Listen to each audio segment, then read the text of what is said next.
മേൽവസ്ത്രം അഴിച്ച് ക്ഷേത്രത്തിനുള്ളിൽ പ്രവേശിക്കണമെന്നത് അനാചാരമെന്ന് സച്ചിദാനന്ദ സ്വാമികൾ. പണ്ടുകാലത്ത് പൂണൂൽ കാണുന്നതിനായാണ് ഈ സമ്പ്രദായം തുടങ്ങിയത്. ഇപ്പോഴും പല ക്ഷേത്രങ്ങളിലും നിർബന്ധമായി തുടരുകയാണ് ഈ രീതി.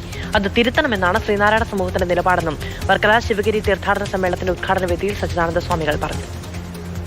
AK സ്റ്റെഫിൻ വിവരങ്ങളുമായി ചേരുകയാണ്. സ്റ്റെഫിൻ, സച്ചിദാനന്ദ സ്വാമികളുടെ ഈ പ്രസ്താവനയ്ക്ക് പിന്നാലെ മുഖ്യമന്ത്രിയും അതിനെ അനുകൂലിച്ച് സംസാരിക്കുന്നുണ്ടായിരുന്നു. വലിയ തിരുത്തിന് കാരണമാകുന്ന തരത്തിലുള്ള ഒരു പ്രസ്താവന എന്ന നിലയ്ക്ക് തന്നെയാണ് മുഖ്യമന്ത്രിയും അതിനെ സമീപിച്ചത്. എന്താണ് ഇതിന്റെ വിശദാംശങ്ങൾ?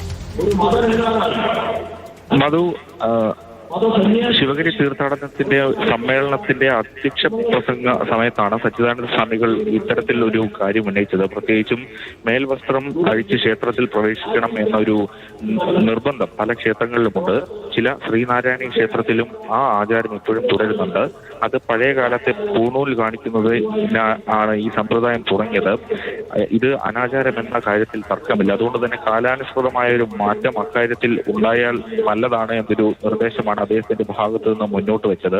അതിനെ അനുകൂലിച്ചുകൊണ്ടൊരു നിലപാട് തന്നെയാണ് മുഖ്യമന്ത്രി ഈ പ്രസംഗം തുടങ്ങുന്നതിന് മുമ്പ് ഏറ്റവും ആദ്യം തന്നെ മുഖ്യമന്ത്രി ആ കാര്യത്തിൽ ഒരു നിലപാട് സ്വീകരിക്കുകയായിരുന്നു.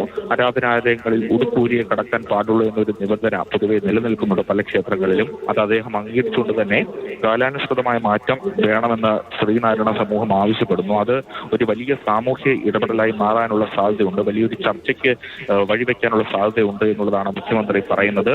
അതോടൊപ്പം തന്നെ ആരെയും നിർബന്ധിക്കേണ്ടതില്ല ഈ കാര്യത്തിൽ എന്നൊരു നിർദ്ദേശം അദ്ദേഹത്തിന്റെ ഭാഗത്ത് നിന്ന് മുന്നോട്ട് വയ്ക്കുന്നുണ്ട്. ഏത് തരത്തിലുള്ള ഒരു മാറ്റം ഇതുമായി ബന്ധപ്പെട്ട് ഉണ്ടാകും എന്നുള്ളതാണ് വരും ദിവസങ്ങളിൽ അല്ലെങ്കിൽ വരുന്ന ചർച്ചകളിൽ നമ്മൾ കാണേണ്ടത്.